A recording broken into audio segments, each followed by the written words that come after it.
Welcome. Welcome on behalf of the Black Lives Matter Committee at St. Luke's. I welcome you to another one of our events. Purpose of our Black Lives Matter Committee, we were formed, it's been 5 fun years since we were formed as a committee at this church. And our major purpose is to increase awareness and sensitivity through education and action. So we are taking action. We welcome you. Our guest speaker is Herb Flamer, who will be introduced shortly. Our theme today is We Shall Not Be Moved, a presentation on resistance and protest. We are going to show a quick clip from a PBS special on the civil rights movement back in the 1960s, as we all know. By the way, fun fact, this guy and I graduated from high school together 62 years ago. Ouch, right? Still looks good, right? Yeah. So, we have a long-term relationship, and we're both blessed to still be here, right? Right? And I urge you, as you're listening to Herb relay his experiences in the 1960s, please focus on now, and our own consciences. As Pastor Angela, where's Pastor Angela? In her sermon today, had a couple key things that I hope everybody remembers. One is, of course, from Martin Luther King, silence is betrayal.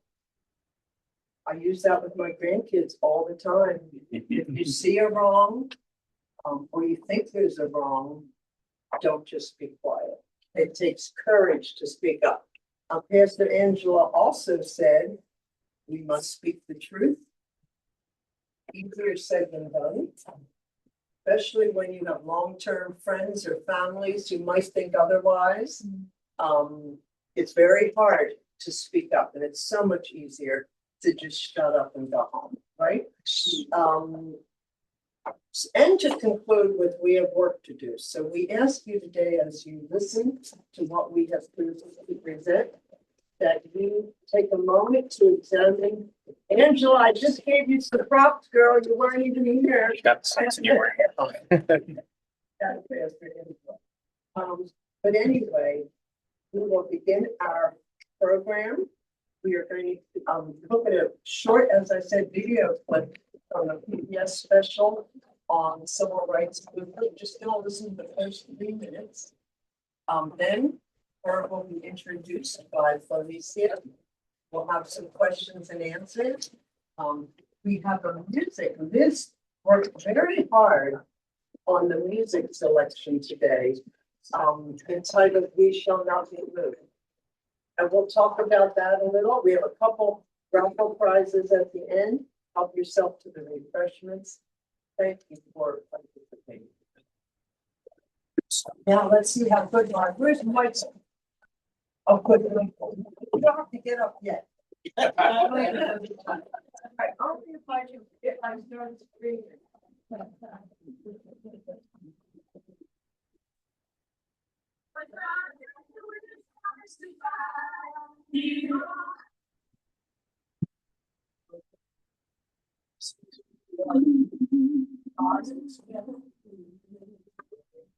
Volume.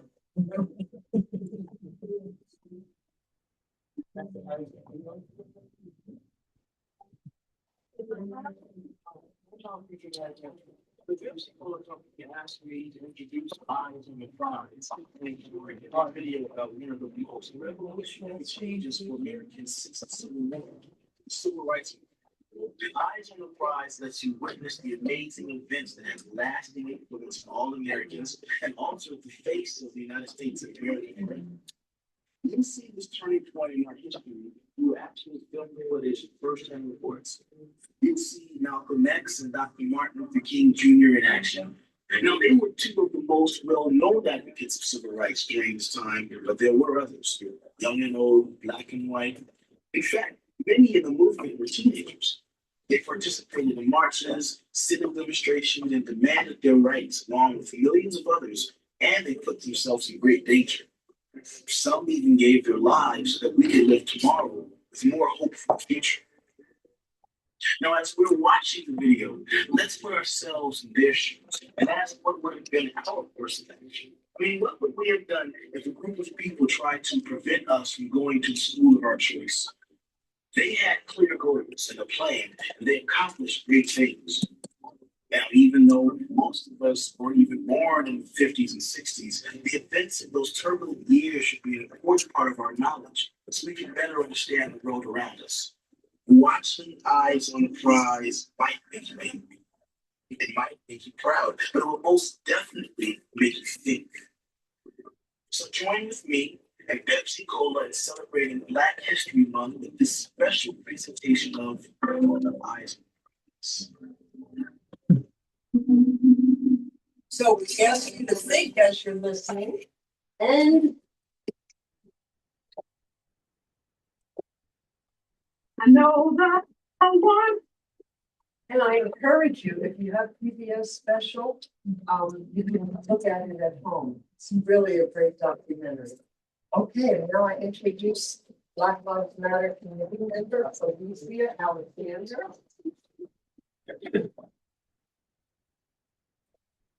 I'm here to introduce our for the month. So many people. Herb Flavor was born in Trenton University and graduated from Trenton Central High School in 1964.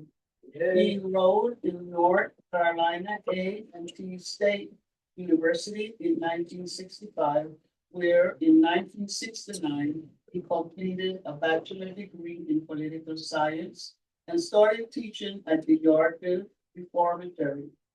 In 1973, he joined the staff of the Department of Higher Education in Trenton, where he was a program analyst and for New Jersey Educational Opportunity Funds.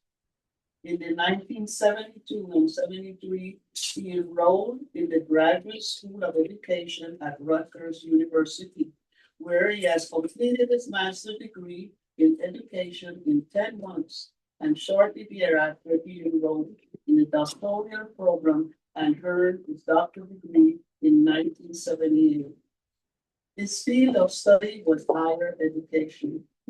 In 1978, he joined the staff of the Educational Testing Service as Director of the Graduate and Professional School Financial Aid Service.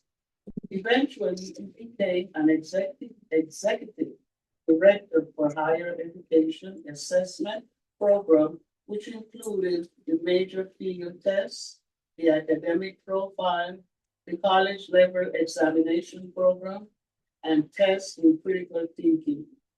He retired from ETS in 2001. During his retirement, he became a consultant to the New Jersey Department of Education, where he led teams to evaluate failing schools. While at Rutgers, he met his wife, Mary, who achieved a doctorate degree here in 1992. He's most proud of his daughter, Janae, who completed her undergraduate degree in Oberlin College, her PhD in Spanish at Temple University, and later completed an MBA from the University of North Carolina. Following the family tradition, Janae also worked at ETS, as did her grandmother before her. She had a 17-year career, which included test development or achievement placement in languages, and later she became director of the college level examination program. Currently, is the director of recertification programs for physicians and National Board of Internal Medicine of Philadelphia. Today, Herb will briefly talk to us about his experience with the civilized movements on North Carolina A&T, and his work to build low and moderate income housing in Lawrenceville, New Jersey. Dr. Clayton. Thank you.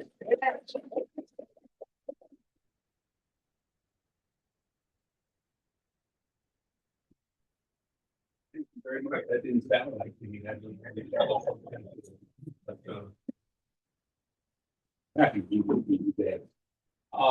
This is really for me a sort of remarkable and exciting event to be at. Having to understand that I was born and raised within a basically 3 mile radius of this church. As a young man, a young child, I grew up in Prospect Village, which is right across the street here, not too far. After those days at Prospect Village, attending the Trenton schools, we moved to Lawrence Township. And that way, probably another 3 miles, is where I grew up in Lawrence Township on Lawn Park Avenue. So I haven't been able to get away too far. But we, Joan and I were talking today about that experience at Trenton High, and you're possibly getting some of our former class members together and the rest. It's been a long time, and I don't know how successful we'll be, but maybe we'll work on that. Happy to be here and to share my experiences in the civil rights movement, or what I would characterize as well, the human rights movement and the social justice movement.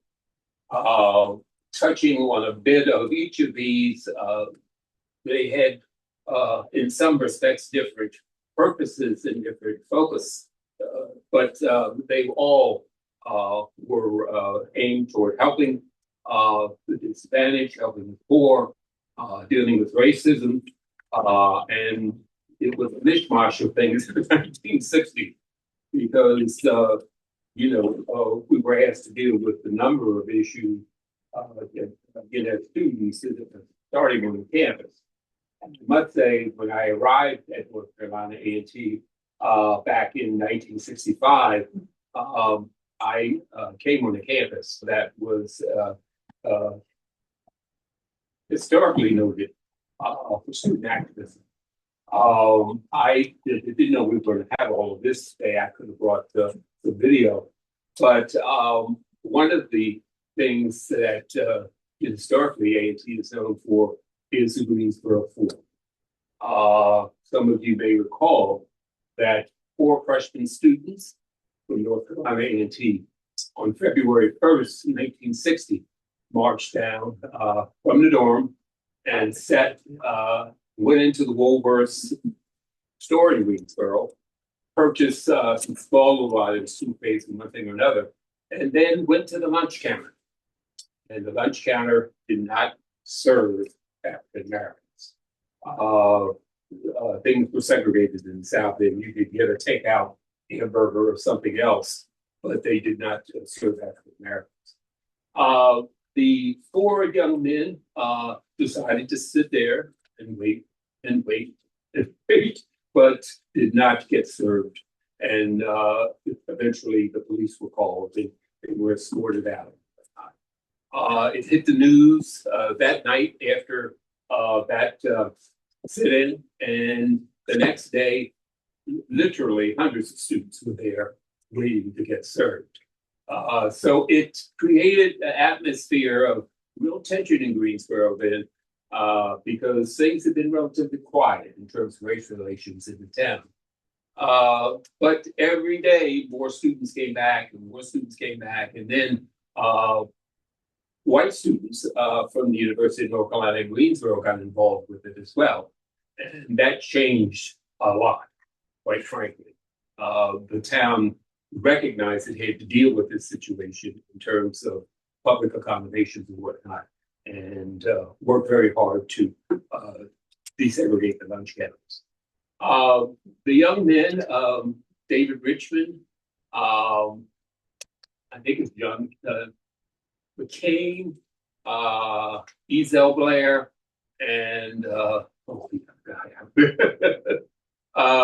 they all were freshmen.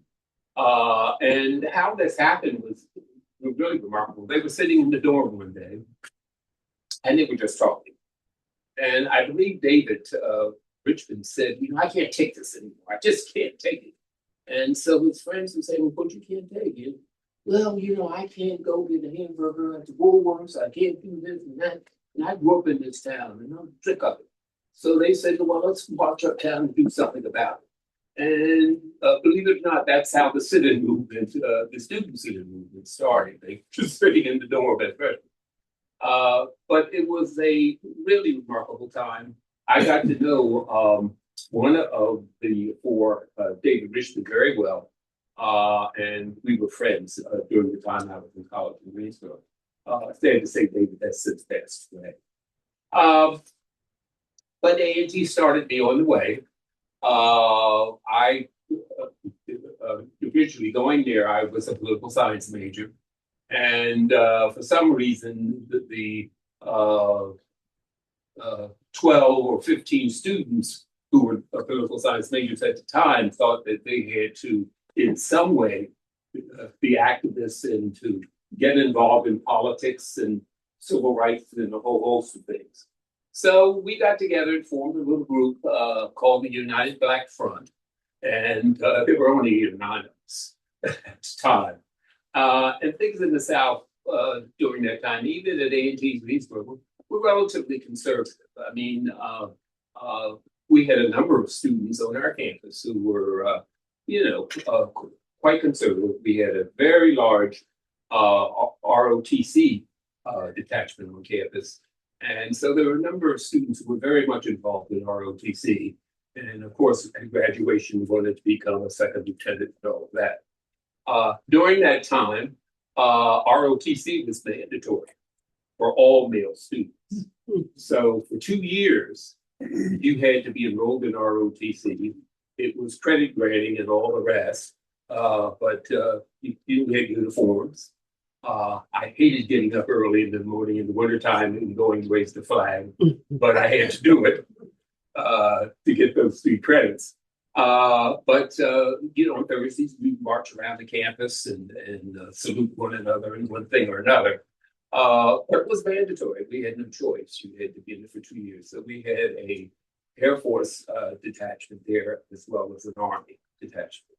And so it was really interesting during the times because, things were starting to get very hot in Vietnam. And a lot of students were really torn about, being in ROTC and, prepping to go in the Army or Air Force after graduation, which was a big attraction to a lot of students. And so it was a difficult time, very difficult time. We started out, students who were characterized by a professor of mine called perennial malcontents. That means that every year we would have something going that we were upset about and one thing or another, and we marched and we protest. A lot of the things that we started out with the group were things like cafeteria food. You could get students to come out and demonstrate and do one thing or another about the food. There was no political division there. The food is terrible. So we had demonstrations on campus where students went into the cafeteria and they got all seated and then turned their plates over. That worked a little. It brought about some change, but we saw this a big thing back in those days. We changed the food. Then the next thing was at historically black colleges, there had always been a pretty strict policy with respect to young women and the hours they had to keep in terms of being in the library and the evening and the weekend and that sort of stuff. And it was pretty strict in there. So we got on that issue, And we got the young ladies on campus involved in that because I think they could go to the library back in those days, but they had to be back in the dorm at 9 o'clock. That didn't give us much time to one of the guys to, go to the library and, speak with one of the girls and, go get some ice cream or whatever. And so that went over very well. And then we started to move on to other things, which we saw in the community at large and also on campus. And one of the things that we first got involved with was the issue of the ROTC program. And there were a number of students who did not want to be in ROTC, saw it as promoting in some way the Vietnam War. They called themselves at the time, you trained us to be Black mercenaries, and it got ugly. And so ROTC was a big issue on campus. And, we marched and did a number of things with respect to that. One of the things that stands out in my mind, and, I look back at a newspaper clip of it, is we had the Army detachment come up, and there were about 500 students, 600 students in ROTC. And a general came up from Fayetteville, North Carolina. I think Fort Bragg is in Fayetteville, I believe. And he was, inspecting the Army ROTC cadets. Well, lo and behold, here comes the United Black Front, about 8 of us. And we march up with signs, get out of Vietnam, stop ROTC, and the rest.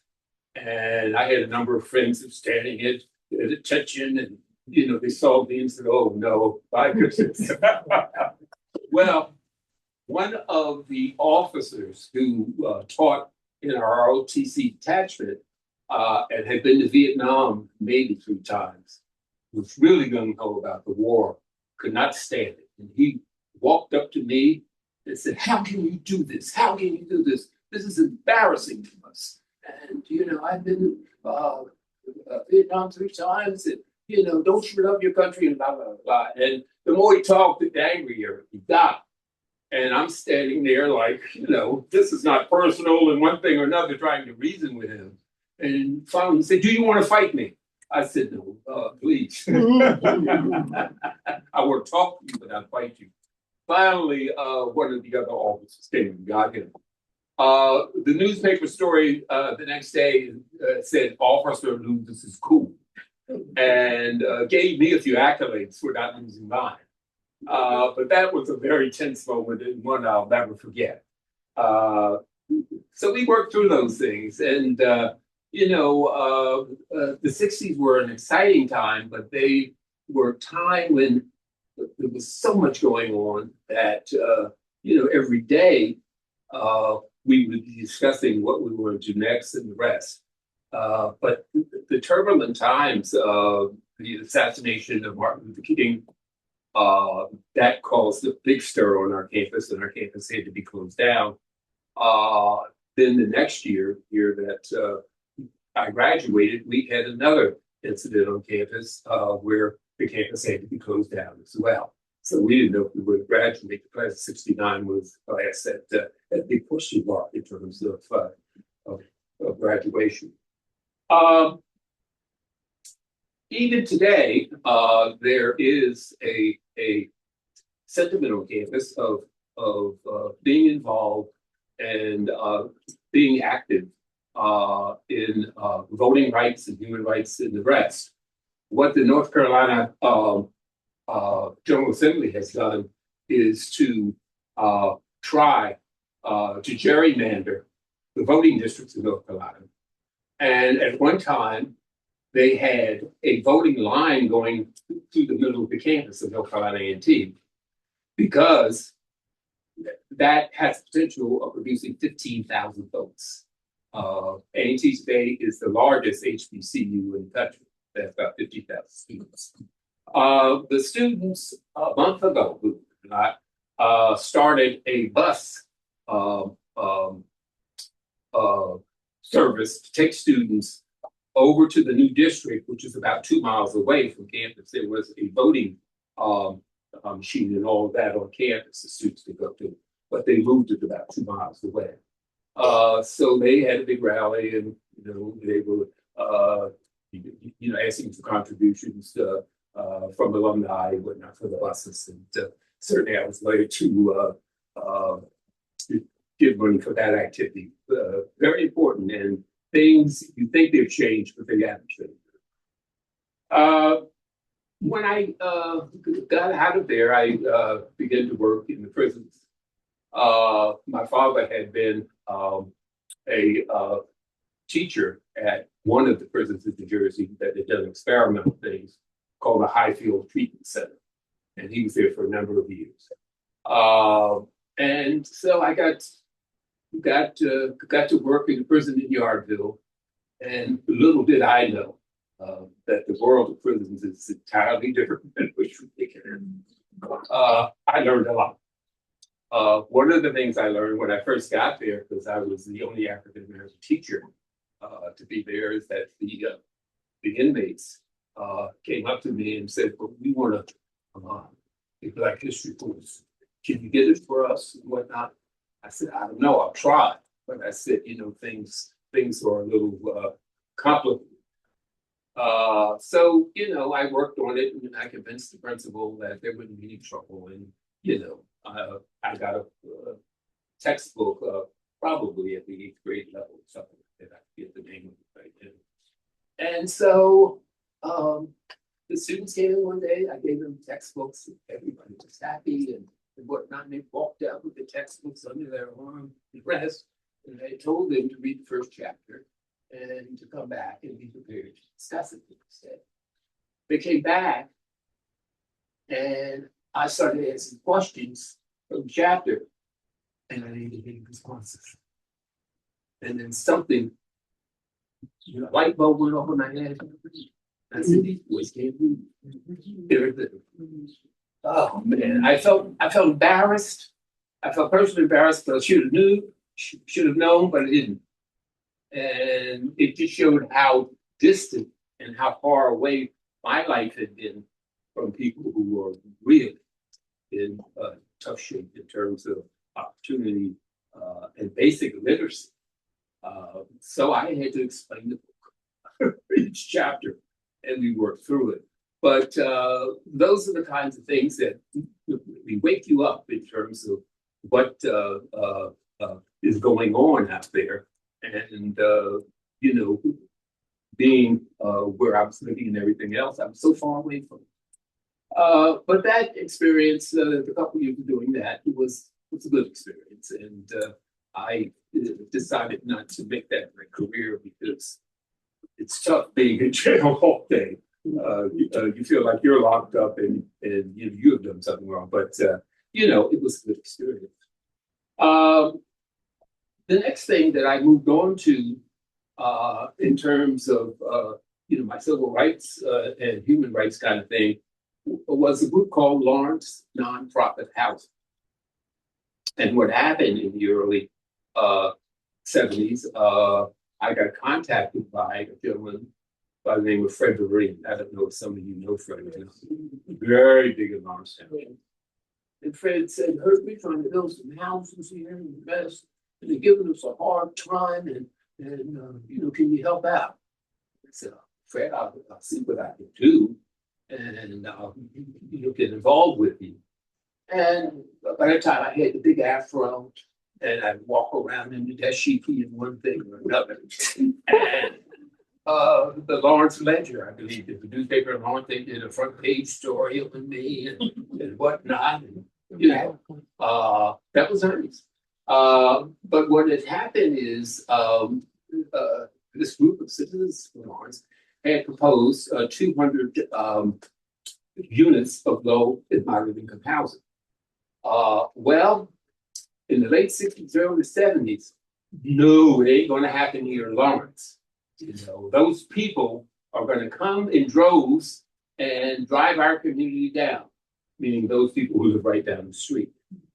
people from Trenton. The area in which we were going to build the development in the Eggers Crossing area had long been ignored.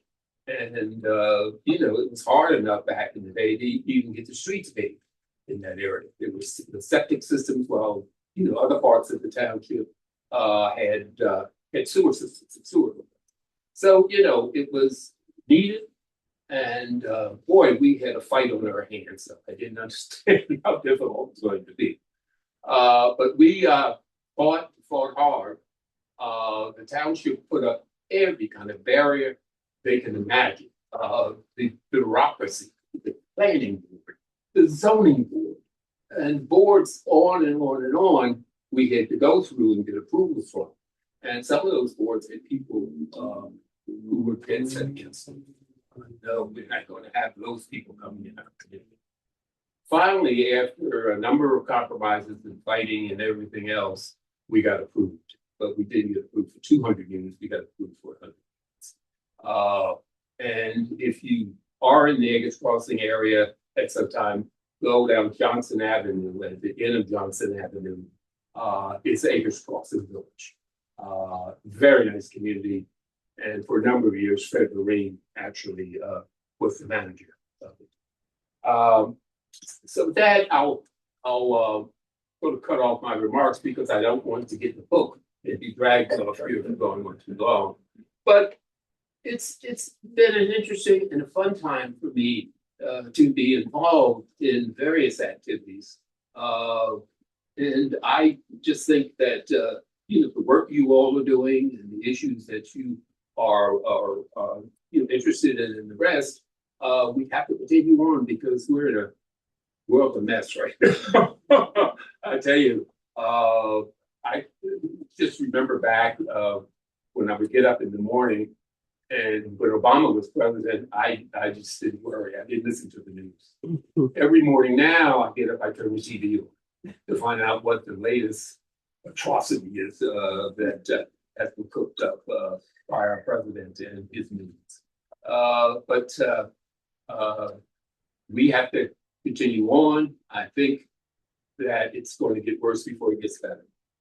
But don't be discouraged. I've seen it worse than it is now in terms of race relations and everything else in this country. But we've got to, get people to see that the progress that the country was making for a number of years has to continue, and we can't go back. So thank you very much. I appreciate it.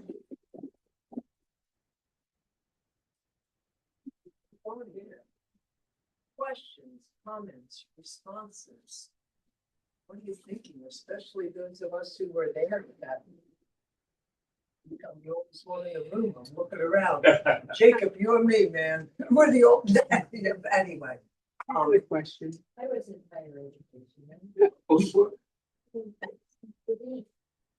Was I Cleveland State University? Oh, you were. It was an interesting time. It was an interesting. Yeah. This was I love it. You see, we were everybody was on a 10-week schedule. Dominated session in school and then our jobs. So we had a very mixed population in the center of city, coming from the east side and the west. And it was just up the road from Kent State. Oh yeah, I remember that. Sad, very sad. I had one student who was a political science student who came to me. I was counseling undergraduates. He came to me and he said, "This, I'm thinking about majoring as a major, a sophomore. Should I major in political science or should I major in communication?" Well, I said, well, communication was just kind of starting up with political science. Two or three good guys, and I said, well, political science. He went on to become the mayor of Cleveland. His name was Dennis Kucinich. Oh yeah. Anybody remembers Dennis? I remember the name, yeah. So that's the kind of environment. Right. You had a question? It's kind of related to Alice's comments because it's focusing on higher ed, and I was visualizing you in college. And as a higher ed person, I've always had that fine line between influencing students and supporting them in a sort of helpful way, I guess they would call it. But then challenging, lots of the behaviors and beliefs because you want them to learn from them.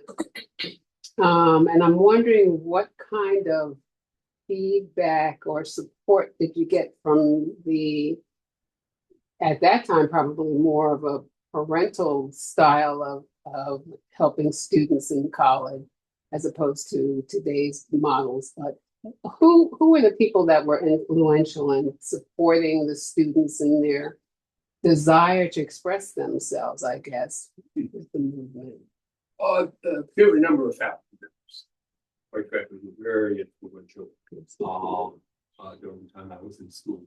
And I'd be remiss if I didn't mention the fact, given recent events, Jesse Jackson graduated from North Carolina A&T and was the president of the Student Government Association at Radisson Bay Football. Oh, you all were set. Yeah. So there was, I think Jesse graduated in '62. He was near. But getting back to people inspired us, we have a number of faculty members who were very inspirational because they were African American. I had never seen people so highly educated before. I mean, it was just remarkable. One of my mentors was a professor named Alexander Gardner. He was a professor of physics. And Gardner had graduated from North Carolina A&T, went to the University of North Carolina, got his PhD. And while at North Carolina, he had disproved the theory in physics that had stood for like 80 years. There was another professor, I'm blocking on his name right now, but he was a renowned scholar of African American literature. And I think he graduated with his PhD from the University of Chicago when he was 22 years old. So, coming in contact and rubbing elbows with those people gave me a lot of inspiration, and they gave me a lot of guidance in terms of how to conduct myself, how to negotiate what we wanted, and how to deal with the administration. Mm-hmm. So, they were there, and they were there for us. Mm-hmm. The president of A&T at the time, Louis Downing, was in between a rock and a hard place because the legislature and the political culture in North Carolina always watched to see what was going on over there because the city movement was a big, big deal. But he was very receptive. And he did a number of things to support, the causes and things that we were interested in. I remember walking across the stage at my graduation, and he handed me my degree. He said, "I'm sure I'm happy to give you this."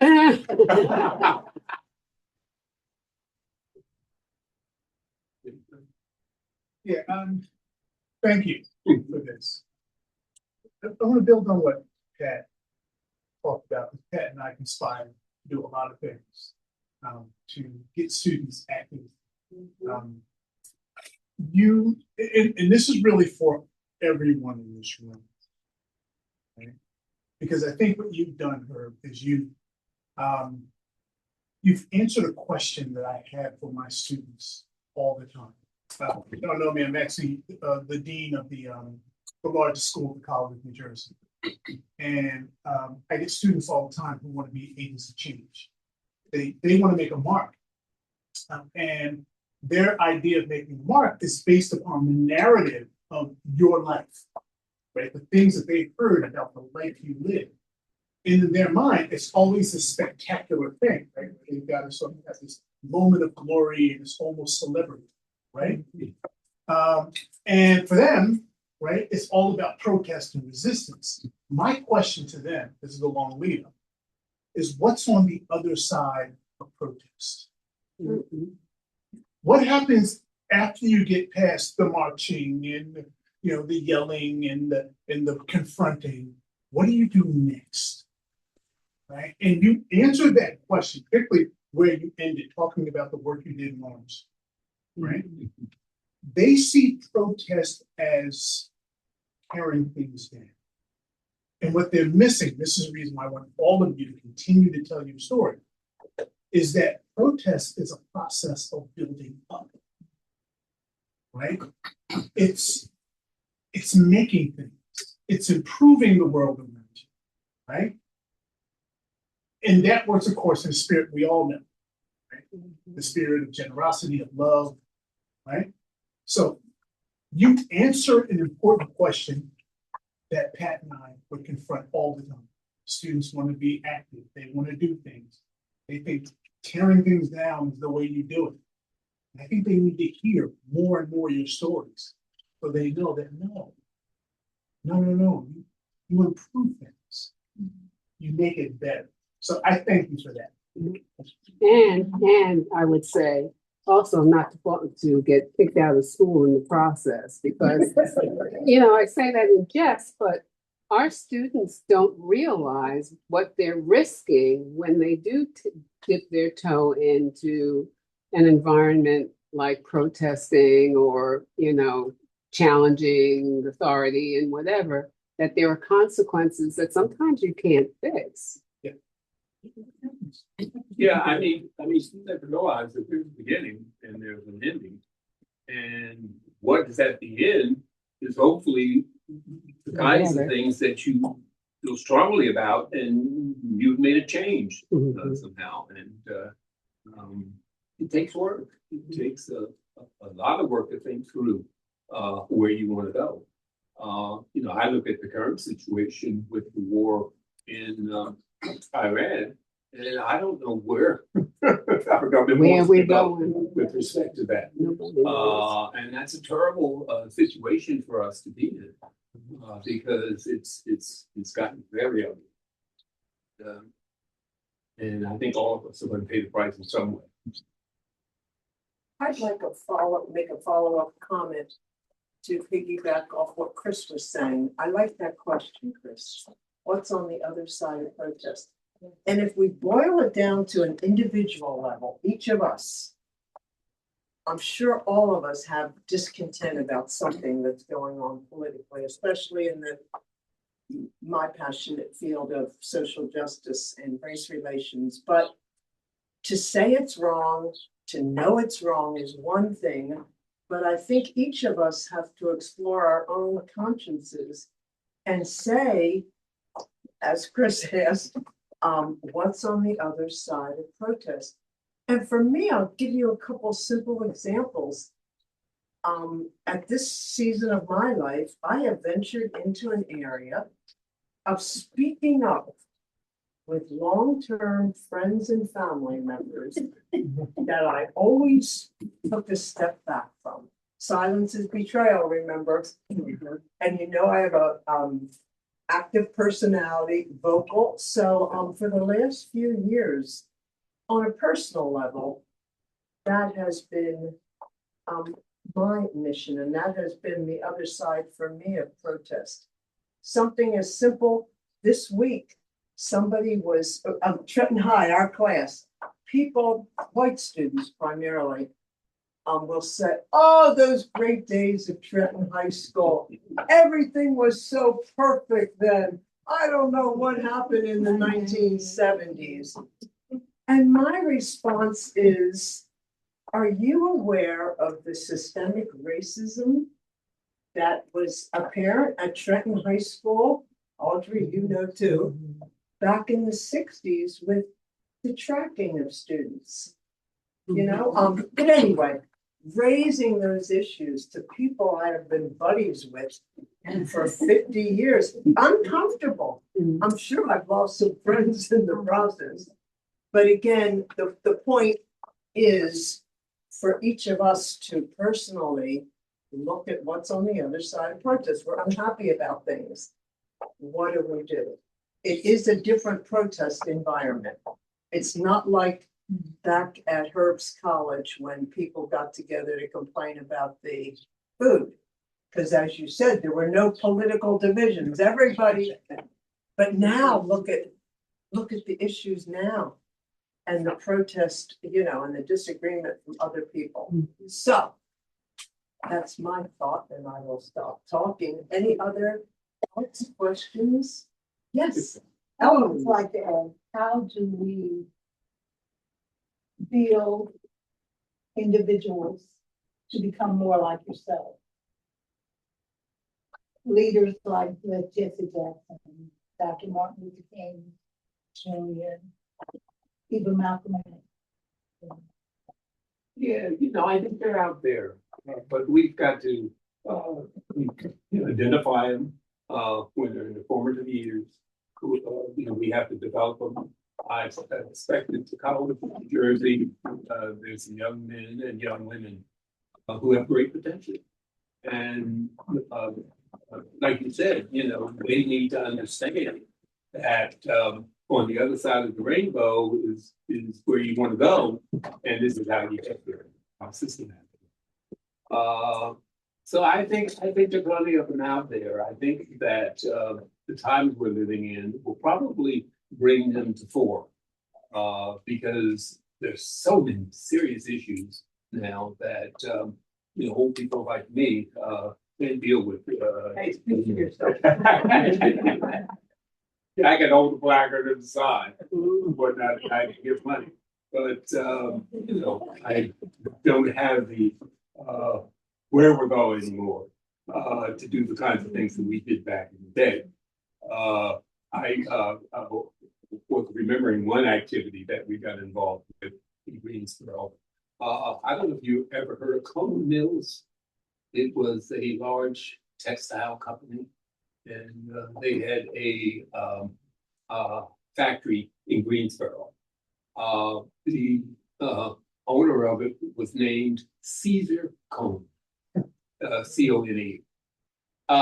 And they had an issue with the African American employees and being mistreated and everything else.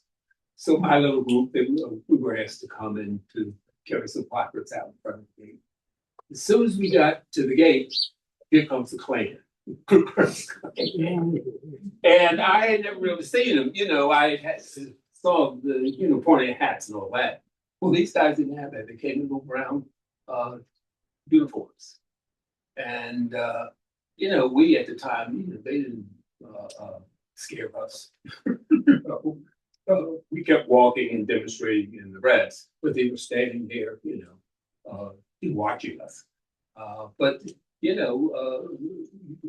have to get your hands in this kind of stuff. And I think our young people need to be encouraged to do that.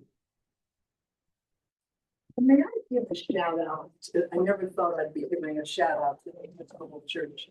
But the Episcopal Church Foundation.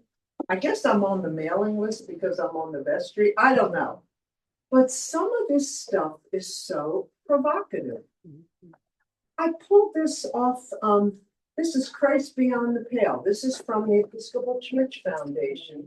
And they are really doing a deep dive on their, in my opinion, you would know more, but they're doing a deep dive on a reflection of their history with all the racial injustice and the first sentence, the failure of racial reconciliation is a failure of theology. Racism and white supremacy have their genesis in the Christian church. Mm-hmm. And I just pulled this off, I'm in my jammies reading and I thought, damn, anyway, it's got some really good issues. So I just encourage you as members of St. Luke's to, when we get these emails from the Episcopal Church Foundation. I'll second that. Right? Do you agree? Anyway, it's good stuff, good for our education. So, and that's available to all of us. And it makes me toss and turn. I watched last night also at 10 o'clock. Oh, Our presiding bishop. oh, It's on YouTube. For the Episcopal News Service. It's interesting. Yeah, there's, There's Annie Bishop and a social justice person, who's not even a Christian. in a very rich world now, and those of us, we have access to, I mean, YouTube has some great stuff at all of the different websites, so it's our responsibility to learn, think, explore our conscience. Any final comments? Please, we have a final song and a raffle prize, and please get a refreshment and we'll move on. Liz Latour, where's Liz?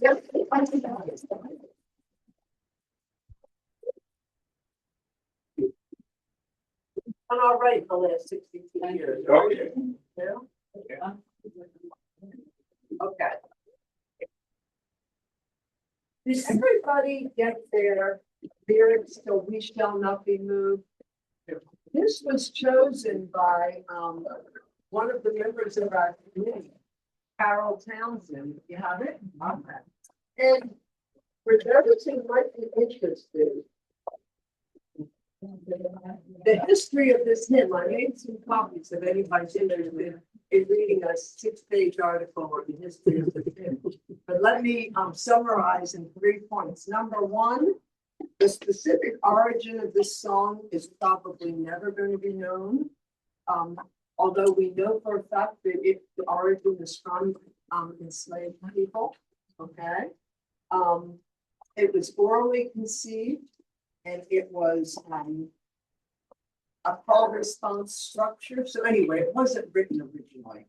And then the other important thing I think is that it moved on to become famous with the labor movement, Joan Baez, many people. I didn't know all this. It was a white revival song. So anyway, if anybody's interested, I have it right here. And Liz, our wonderful music director, did a lot of research. You want to add anything on the history of this? I'm sorry, having trouble speaking. Oh, okay. Oh, all right. Anyway, there were several versions. Yeah, that's what we talked about that because I have this, the original, the school that was raised by Jefferson Cleveland. And so I looked at there and I said, gee, there's so many opinions that people have. So I had to look, I went online, compared various additional arrangements of this piece where the words were different.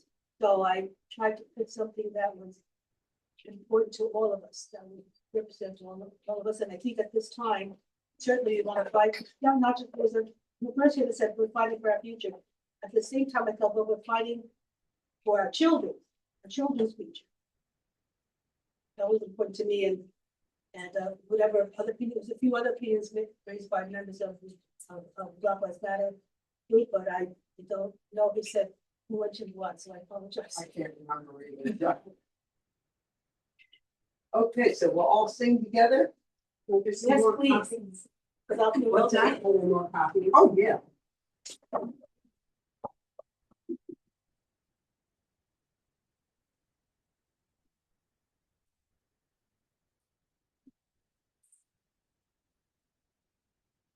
I want to say something about this piece. There was such variety in the recordings that I listened to. So I'm not sure what tempo you all want. I'll start it. If you don't like it, somebody can just go and ask it.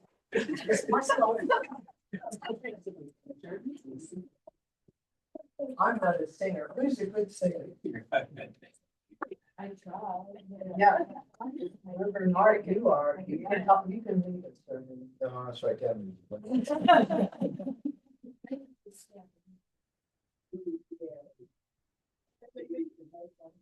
All right.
Thank you.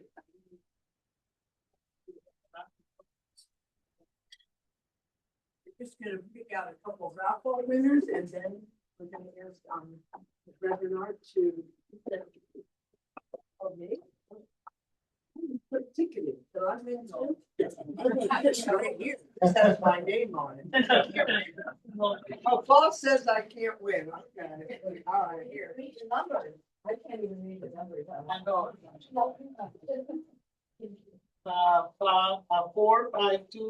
452-961. 52961. 961. All right.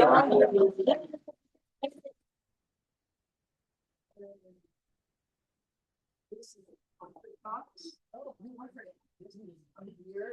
I don't know what you do with that, but it's a beer set. What do you do with the beer? Do you know what you do with that? Oh. It's called a beer flight. Okay, what's this? Oh, this is a very big.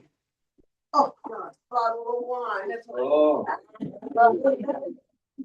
Thank you. It's nice. Very good. It's very, that was donated by, that's two. Oh, Dawn, you picked it. Yes, I'm all done. I like that.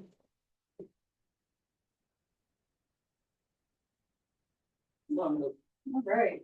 Oh, now you're. 452-973. 973. Yeah. For the comfort box with a blanket and socks and a candle. This sounds amazing. Yeah.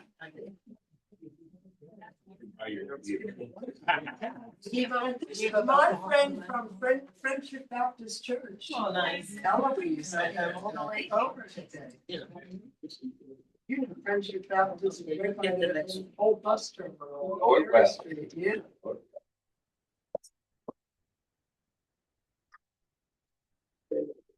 452-943. All right. Your birthday, today's a birthday. See, go get a 6-pack of beer, girl. Is that what you purchased for the beer? That's Different ones. different ones. Samples of Yeah. different beer. You can get a stout or an ale, or you can even do all with All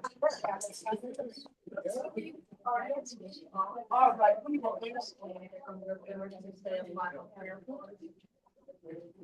The Lord be with you. And also with you. Let us pray. Lord, help us to be people of faith, who speak boldly, but with love. Help us to be people who speak for a better world. Let us be agents of reconciliation and redemption, remembering that reconciliation, redemption, and the hope of a new life and new world is at the center of our faith and of our being. We pray through Christ our Lord. Amen. Thank you all very much for joining us. They take some more breakfast. All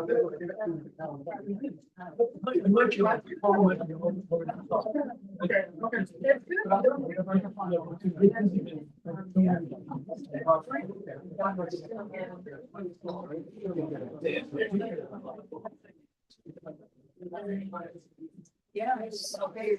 Take them off, okay, calm down.